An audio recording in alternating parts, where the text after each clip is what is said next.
Hello and welcome to another video. I hope that you're all very well. Today we're going to be talking about automatic and manual cars. Which one is better? Why have we chosen this topic? Well, because a lot of people, a lot of learner drivers have been commenting on the YouTube channel and they are eager to pass their driving test, and a lot of people have been thinking, well, I'll take it in an automatic car. So I thought I'll make up a video to find out what you guys think. Firstly, is there anybody watching me? Because it's no point me talking about automatic and manual cars if there is no one watching me. So if there is someone watching, then please comment, just say hello. Oh well, looks like we don't have anyone, so I'm going to be on my own today, but nevertheless I will carry on.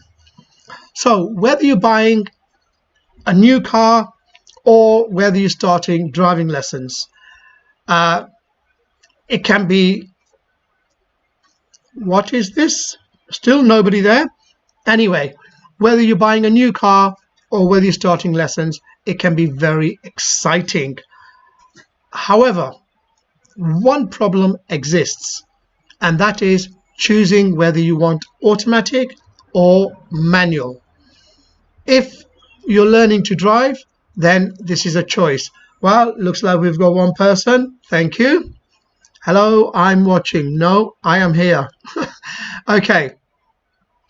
So whether you're starting driving lessons or buying a new car, you have to ask yourself, do I need an automatic car or do I want a manual car? What is the main difference between them two? Well, let's talk about the advantages between both of them. Firstly, automatic cars. Well, as it says, they're automatic, so they're stress-free. You don't have to worry about changing gears. There's no gears there to change. Basically, what you have, you've got a D for drive, N for neutral, R for reverse, and then on some cars you've got, well, sorry, you've got a P as well, so I'll start again. You've got a P for park, D for drive, N for neutral, R for reverse. So those are the four.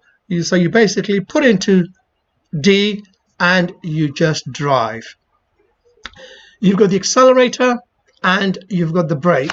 There is no clutch. The gears are changed automatically. So it just makes it a lot easier. Learning to drive. Now, most of the viewers here are trying to get their car license. So this is what I'm going to focus on, is learning to drive. So I'm going to take a scenario. For example, let's take turning right at a roundabout, which is a common thing. It's an open roundabout, and we're going to go through the steps if it was an automatic and a manual car. So let us start off with a manual car. So you're driving along. The first thing you want to do is you check the center mirror and you check the right mirror and you decide whether you need a signal. Okay, you've indicated right. You move in, so you got mirror, signal, and then the position. So you move in to the right hand lane. Mirror, signal, position. Then this is where all the drama begins, because in a manual car you need to worry about your gears. So let's assume you're in fourth gear. You need to start braking. Brake, brake, brake. Get that speed down. Whilst you're braking, you need to think about what time, at what stage you want to put the clutch down. If you put the clutch down too early, then that is coasting and you can fail your driving test for it. If you put the clutch down too late, then you risk stalling the vehicle. So you got the mirror signal position, you're braking, you then get the speed down to a certain level, let's say below 20 miles per hour. You put the clutch down, you then have to think about which gear you want to select. Do you select the third gear? Do you select the second gear? Or do you select the first gear? So let's assume you've decided to go into second gear. So you've got to go from fourth into neutral, across and down into second gear. Then you need to come slowly and progressively off the clutch. If you come suddenly off the clutch, the car is going to jerk forward, so you're going to get a horrible jerk. If you leave the clutch down, then again you are coasting. At the same time, you need to be observing before you get to the roundabout what is coming on your right, whether it's worth stopping or whether you should be able to proceed without stopping. So that's in a manual vehicle. Now let's take the same scenario in an automatic car. So you got the mirror, you got the signal. You then position. Once you're in your position, all you need to do is get the speed down. Whilst you're getting the speed down, you don't have to worry about the gears. You don't have to worry about the clutch. This time can be spent on observations. Observations is the number one thing that learner drivers fail their driving test on.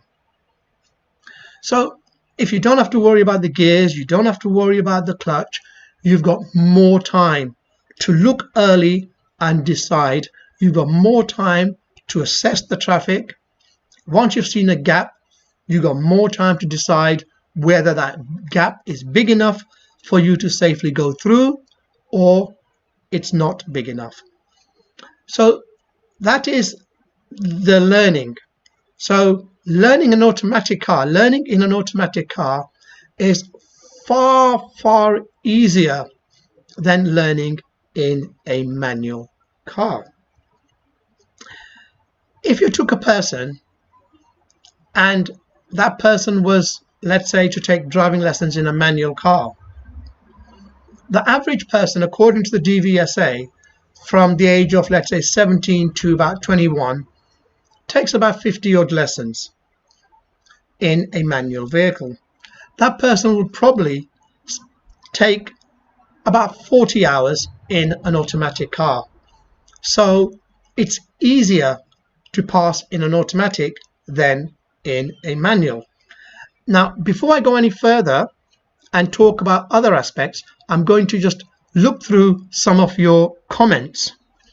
Okay,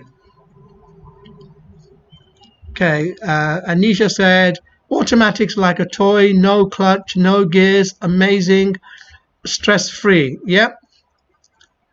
And Harry Williams said, I teach auto. I'm based in Margate, automatic intensive courses with people with disabilities, and Harry covers all over Kent, plus some areas of Sussex and even Essex. So if anyone's in the Kent area, then they're welcome to contact Harry. Okay, Sharia said, do you think is to take driving lessons now? Well, that's not up to me to decide. I don't feel safe teaching myself, but we all have to weigh the risks and decide. But my situation is different, as many of you know, that I've had a lung transplant, and the doctors have advised me not to teach for the time being. Okay,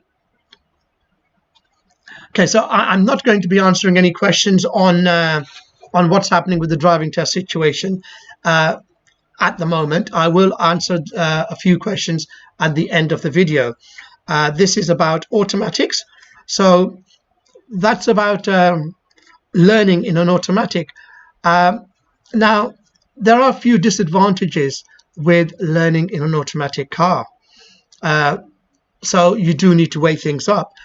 The first disadvantage is that the price of automatic lessons is usually a couple of pounds more expensive than in a manual vehicle.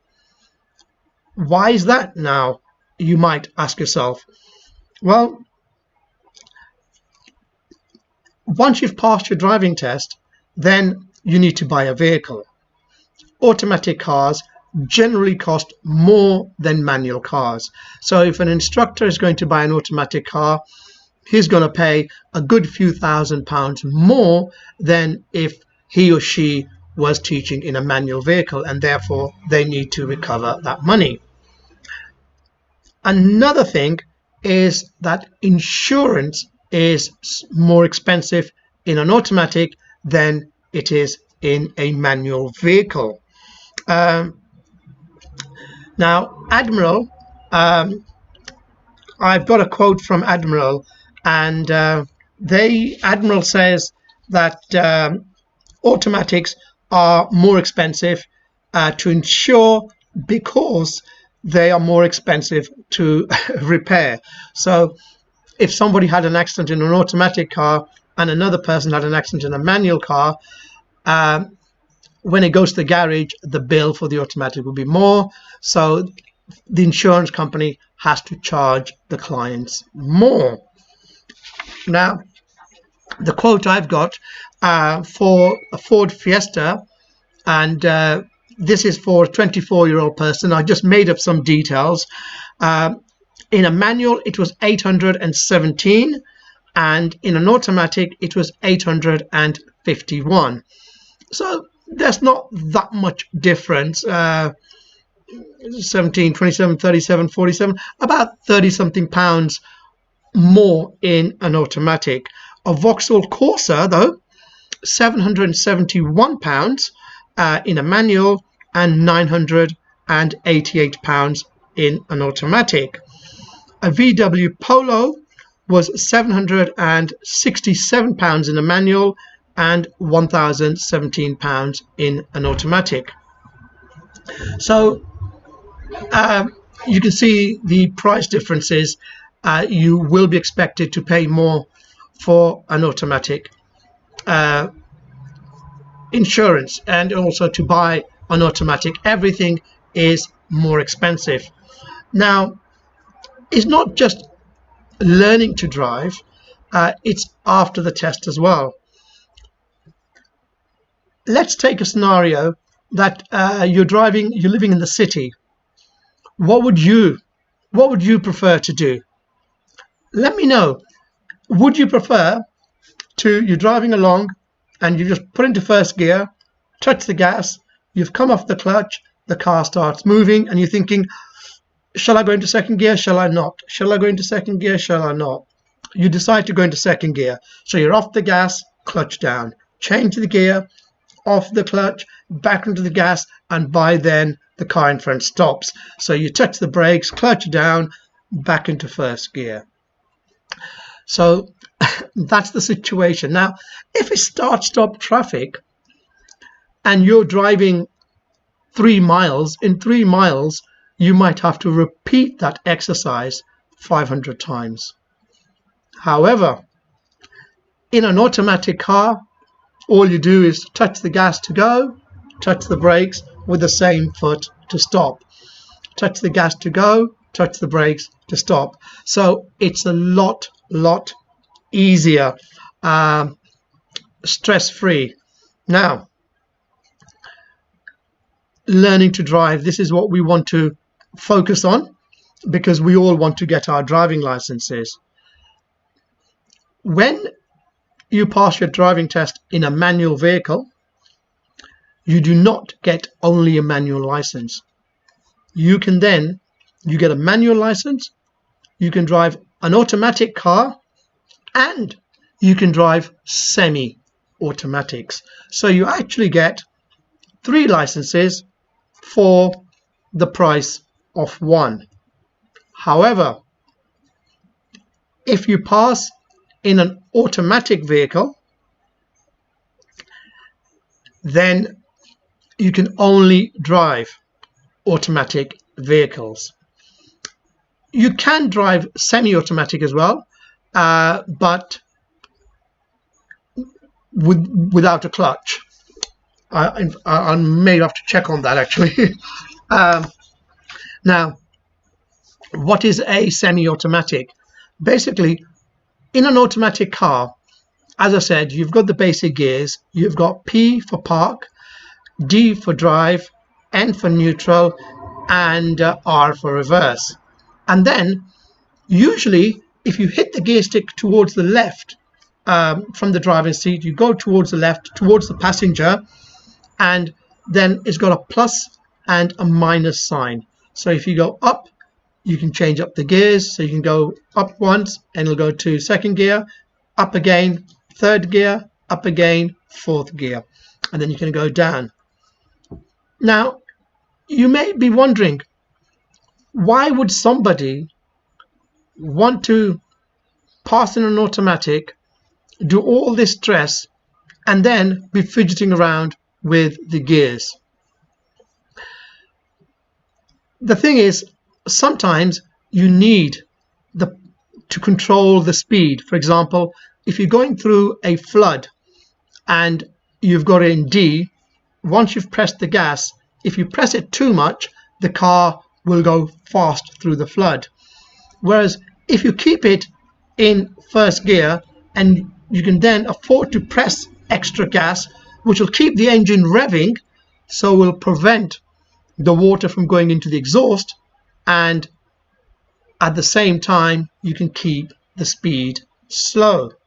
So that is the semi-automatic. I'm going to read a few more questions before I carry on. I'm 19, getting a quote on a Toyota Yaris, £3,000, live in Bradford. Any advice, says Umar. Yeah, try clearing the cookies. I've uploaded a video on how to get cheaper car insurance, and I found that if you clear the cookies, you do get cheaper car insurance. These insurance companies are like the travel companies. Like if you're booking a aeroplane flight, when you go back on and on and on, the prices just seems to go up and up and up. Okay, that's what I've got on automatic. Now also, what you've got to bear in mind is that previously people would learn to drive in a manual vehicle. People like myself, I learned to drive in a manual car because automatics were very rare. When I started learning to drive, I think automatics were only like in the expensive cars, big BMWs, Mercedes, Jaguars, things like that. Whereas nowadays, you can get an automatic in any car, Micra, Fiesta, Corsa, you name it, and you can easily get an automatic vehicle. So automatics are available. Also, looking into the future, automatics have been increasing all the time, and they will continue to increase. I think maybe I just started a little fly there. I thought it was a wasp. Let's say 10 years time, manual cars will be like old-fashioned typewriters. There are some people who love the typewriters, the old-fashioned typewriters. Many of us don't. And don't forget, all these electric cars, they're all automatic. And unfortunately, that is the way forward. So if any of you love driving a manual vehicle, they will be on the decrease, and they'll be harder to get hold of. And I think in the long run, automatics is the way forward, and there'll be more automatics in the future than in the manual. So if you're young, if you're like between 17 and 21, you want to drive an automatic, I personally think it's a great idea, unless you're planning to get a job as a van driver or bus driver, truck driver, something like that, because a lot of these vehicles are only available in manual. The automatics are really very highly priced. But for the normal person, automatics, I personally think it's the way forward. If someone thinks differently, then please feel free to comment. I've got a good comment here from Harry, because it's the answer to a question that I was confused with. There is no clutch pedal. It is classified as automatic as far as DVLA is concerned. Okay, so Harry says that Harry's an ADI, he's a driving instructor in Margate, and he says that if you pass in an automatic, you can drive a semi-automatic because it has no clutch.